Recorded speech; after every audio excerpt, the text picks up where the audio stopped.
Where stiffness exists, tension builds, pain can build. When the body starts to stiffen up, that's a really big precursor to premature aging. If you are over 30, you may be experiencing this, that the body starts to stiffen up.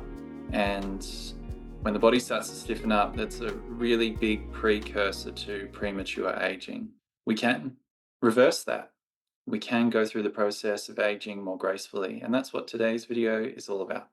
We're going to go through 7 causes of stiffness, muscle tension, and pain, and premature aging. And these 7 things don't often get talked about. So we want to go into the details a little bit more because for most people, and maybe you're like this, I was like this, that you equate stiffness to the resolution is stretching, but it's not always that simple. And for a lot of people, they stretch and stretch and it doesn't work, and then you become hopeless, and yeah, then that doesn't do anything for the aging process of your body. So let's make a change to that. With Marcus today, we'll go straight into it, into point number 1.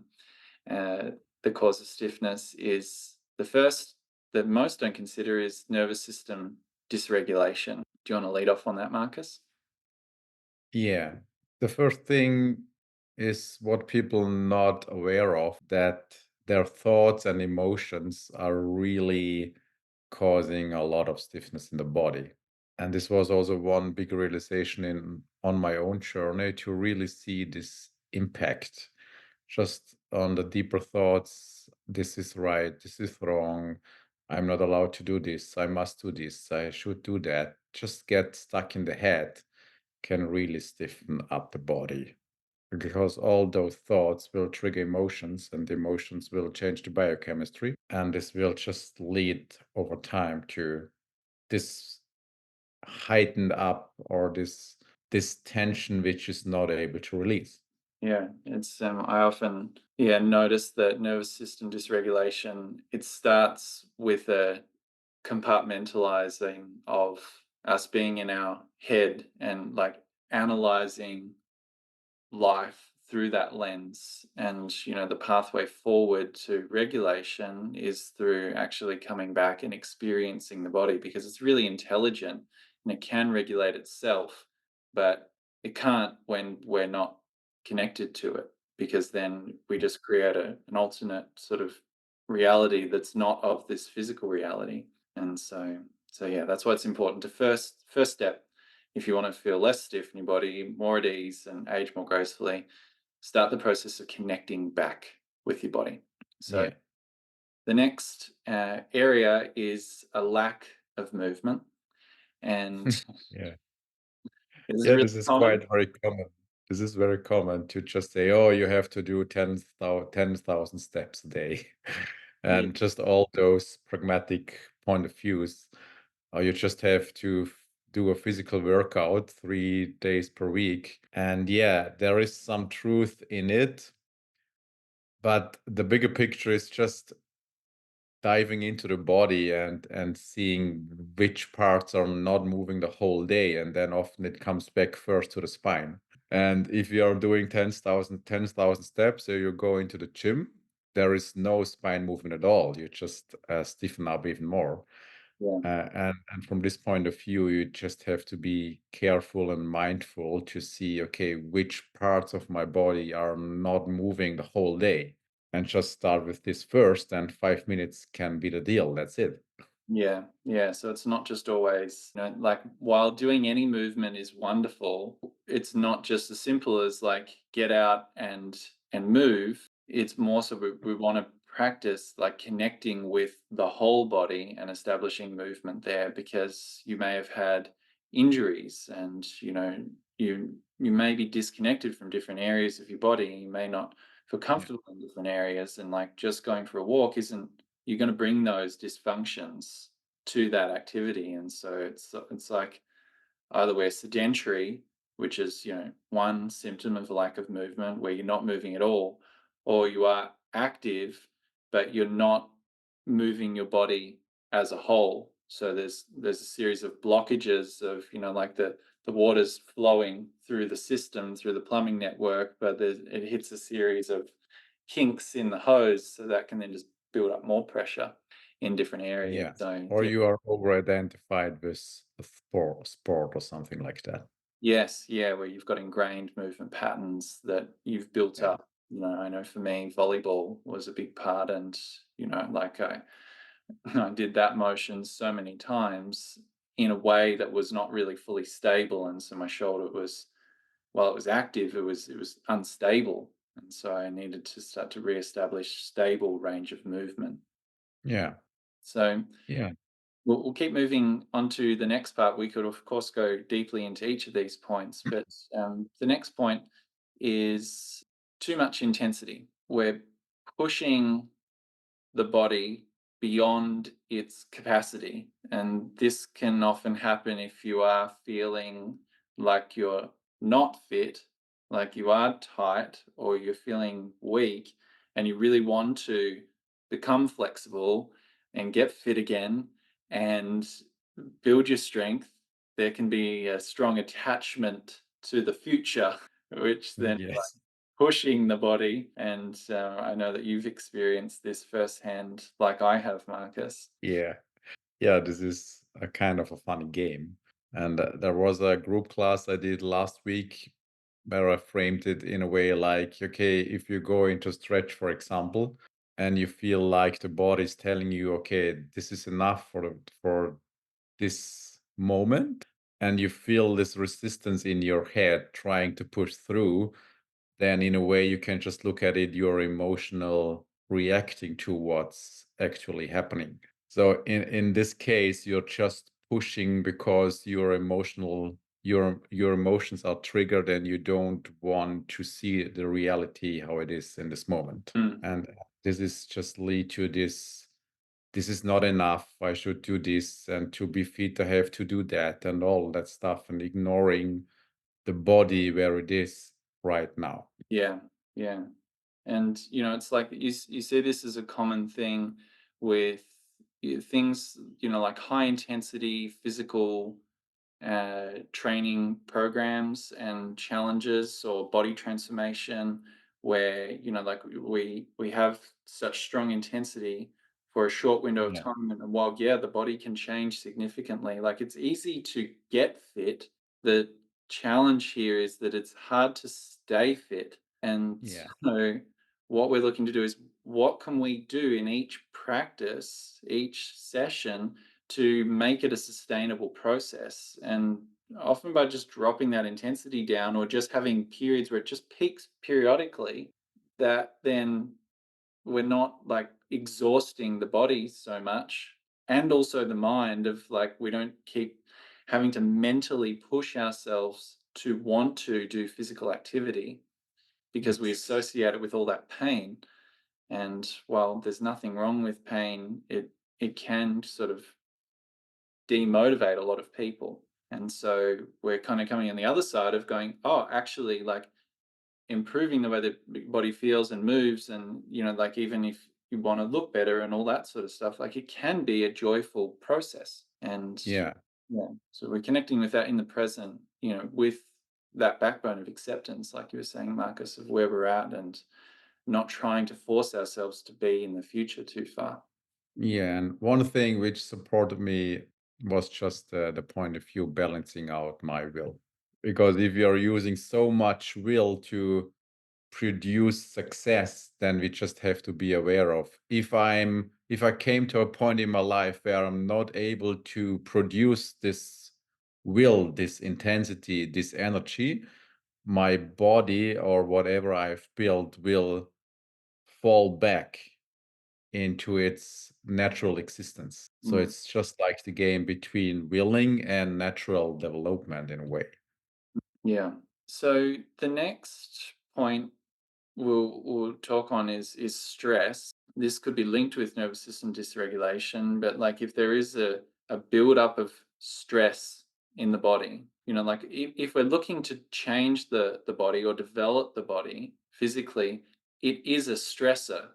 Like stress is actually an important thing for us to grow and develop, but we can become overloaded with, like, we're not actually able to carry the burden of that load. So, you know, signs of that can be like the immune system is depleted, the energy levels are low.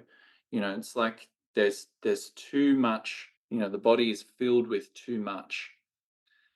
And Yeah. so, yeah, which can then lead to everything starting to tighten up because like we go into alert mode, when Yeah. Yeah. In a way, it's just observing the nervous system, observing the body where it's unconsciously reacting and where we feel this tension or this pressure increase or this shortening of the breathing, where we just become aware of where stress is happening right now. And if we are not able to just open up to what's happening, then the stress is not able to move through, and we will just build on top of it. mm, And maybe we'll build so much up that the body is not able to adapt anymore.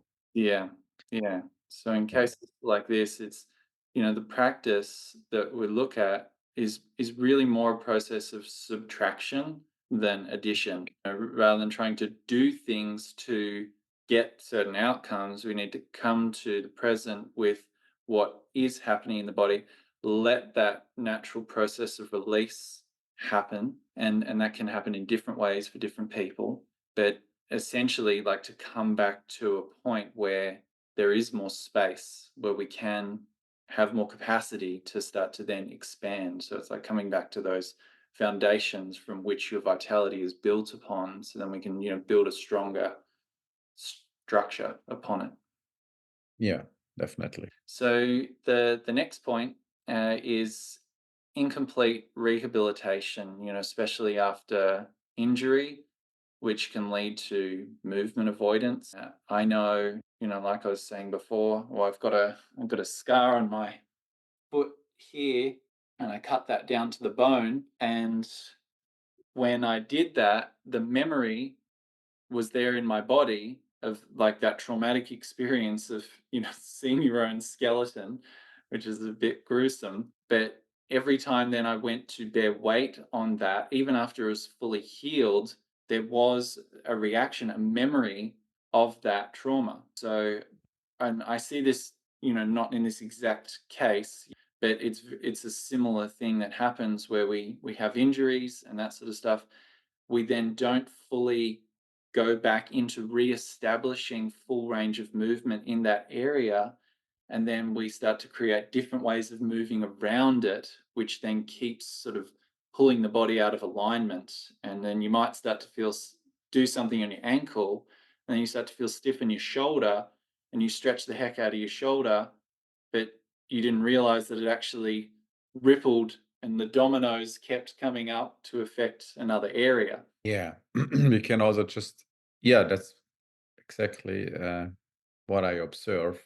And also just look at things like we had an injury or we had something building up in the body. And our intellect is telling us, okay, I'm sick and tired to move with this and just ignore it and come back to daily things, to daily training because of ignorance and not really looking at the injury and rehabilitation as a opportunity to get better than before. Yeah, that's a beautiful reframing perspective of like injuries are opportunities uh, for growth. Yeah, They're yeah, not something that has to slow us down. And one thing to take away from that I recommend is that if the rehab process might be frustrating. It might be boring. You might not want to tend to these things. And like you said, Marcus, like get back into the things that you were previously accustomed, the sports that you loved, or, like lifting heavy weights or whatever the activity was prior to the injury that you wanted to get back in. And then you'll kind of like force your way back into it. Just think of this: if I don't address this now, what's my body going to do in the next 10 years? yeah, What's the consequence of that? And that can really bring you straight into reality going, okay, coming back into these little details and paying attention to how different areas of my body's moving, that can actually be a really wonderful, rewarding process.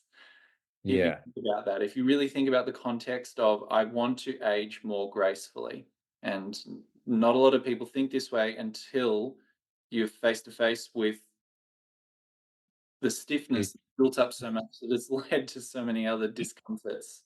Yeah. yeah. So, number 6 is postural habits. So, Yeah. these can be as simple as, like, our body's always learning. It's an efficient organism. It's always looking for efficiency. We are inherently lazy in some ways, and that's a good thing. And, like, why expend more effort? But what we can do over time is, like, if you're sitting at a desk for a long time and you become accustomed to slouching, or there are certain emotional states that are, like, compressing you posturally. Those habits build up over time. Those neural pathways get stronger and stronger, and they get learned. And so we need to change those neural pathways, those habits, which can lead to different postures. It's not always just as simple as, like, align your posture, because if that underlying habit's still there, then you're going to be pushing against yourself inside with the circumstances that led you to that posture in the first place. Yes. And if you just connect back to your nervous system regulation and postural habits, then this is often what the body's holding back from coming back to natural alignment because we've built up, for example, if we are sitting all day long on a desk for work, we've built up some stress and emotional habits in this position. And this will just hold the body back in just relaxing back into its upright position. So it's not just, as you mentioned, as easy like pushing the body back or trying to stretch or working out the disbalances. It's just going deep into the system and see what is connected to this position already in terms of negative stress, so emotions, thought patterns, and all that stuff. And then this can be a really graceful process in opening up to yourself, and the body will follow you and align back into a Mm. more upright position. If we can do that together, by honoring that internal experience of what's happening, and then taking it through a process of bringing movement into it, the main thing that we're sort of looking at here is that we're not avoiding the circumstances inside that have a ripple effect to affect our physical body, to affect the way that nerve signals move, the way that muscles fire or don't fire, and just the way you carry yourself through life. Yeah. Yeah. And the last point is, not recovering fully. And this could be linked with the intensity of the way that you choose to exercise, or it could be linked with the depletion of the immune system over time.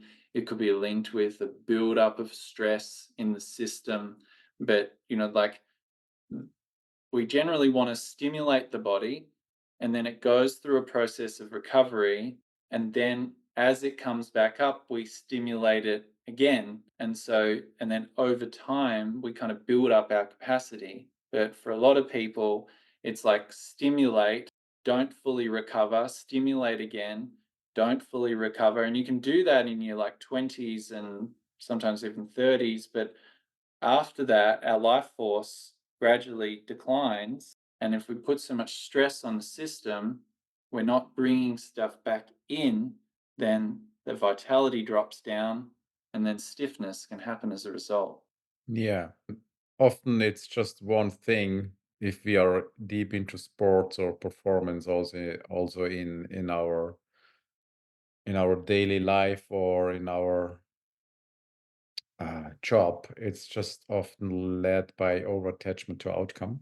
So really focusing on what is success for me and which outcome should I go for, and just get caught by this up and ignoring that the body is not able to recover in this. So, all in all, there's 7 points. So, nervous system dysregulation, lack of movement, an overload of stress, too much intensity, incomplete rehabilitation. postural habits, and not recovering fully and low vitality. All of these things can create the perfect storm of stiffness building up in your body. So you can consider that as you're exercising, as you're practicing, to help you develop your practice in such a way that supports your body to go through an unwinding process rather than pushing against stiffness and then often causing more in the process. So, and we really dive into this in depth inside the Physical Freedom Challenge, where we're talking about not just the physical aspects of feeling more ease in the body and moving better, but then also the mental, emotional aspects that can affect the physical body as well. So, any parting words for you, Marcus? No, all set. Think just hopping into the Physical Freedom Challenge or checking out our app, Movement Plus, will bring the solutions to loosen up those causes and loosen up the body. Well, thanks for tuning in and looking forward to seeing you in another video.